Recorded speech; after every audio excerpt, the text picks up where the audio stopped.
When you took over the chairmanship more than 4 years ago, that was the time after the protest, the 2019 protest finished. So what was the biggest challenge? Well, thank you very much for the question. I guess after I joined the corporation, I think one of the things that I need to do is to look for a long-term positioning for the company. I think we spent a lot of time talking about the strategy review, and overall what we came up with is the three pillars. The first pillar is what we call the core business, which is Hong Kong. In my mind, Hong Kong is our filet mignon. We really have to ensure that our Hong Kong business will continue to do well. The second pillar that we talk about is our mainland business, our mainland and international business, of which we have operations in mainland and also some parts of the international world. And the third is the technology. As you know, Denise, the world has changed so fast now. We need to start to take advantage of technology to help our colleagues to do a better job better. At the end of the day, we need to provide fast, efficient, and clean service to our Hong Kong customers. Again, in my many years of career, I maintain my statement that you can always find ways to do a better job, no matter how good you are today.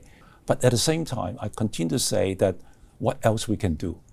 Can we, first of all, try to find ways to detect issues before it happens?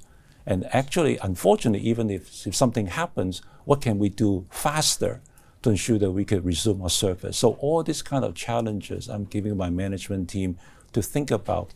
But the company has met with some blunders in the past few years, like doors, rip off, and then some other accidents. So what is your biggest takeaway from this, lessons learned in these incidents? Well, first of all, those two incidents, yes, I apologize to the public that it has happened and caused inconvenience to our customers or passengers. But what we are doing now is through this experience, we have now reviewed our asset management work. We just submitted to our government on our asset management review to see what can we do better. We narrowed down to 5 areas, 5 areas of which are summarized as we need to allocate more expenses to ensure that we can do a better maintenance work. We have to train our employee better to ensure they understand. And we also, through technology, to find ways that we can early detect for this kind of incidents to happen. Overall, I'm very hopeful that all those work that we would do, and in time, I hope that we can again produce, in fact, further better service to the Hong Kong public. I would like to go back to the pillar, involving seeking opportunities. So what's the MTR's ambition in the Greater Bay Area? A lot. I see the Greater Bay Area is an opportunity for Hong Kong to prosper.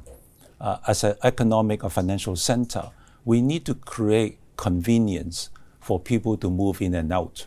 And Hong Kong, being where we are today, I believe that we can sort of, through our network system, can create a lot of convenience. For example, our Israel, that has been in operation now for over years, has made it far more easier for business people or even travelers or tourists to come to Hong Kong from the border to come into sort of the Wan Chai area in 50 minutes. Right. But there is some pressure about the management to rethink the investment strategies in Europe, like overseas countries. So what's the fate and destiny of this business portfolio? Well, international business is always part of our business. Obviously, like any other commercial entity, we are reviewing every market that we're in and sort of make conscious decisions of what we can do better in those respective markets.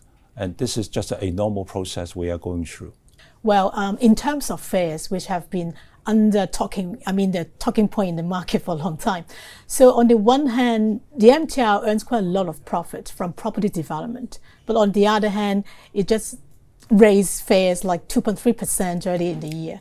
So how can you balance the social mission of the fare situation in Hong Kong? I think, first of all, I want to sort of suggest that we should look at the longer period of time.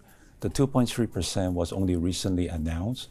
But if you look back to the last 4 years, we actually have frozen our fare for 2 years, and that was 1 year we dropped the rate by 1.8%.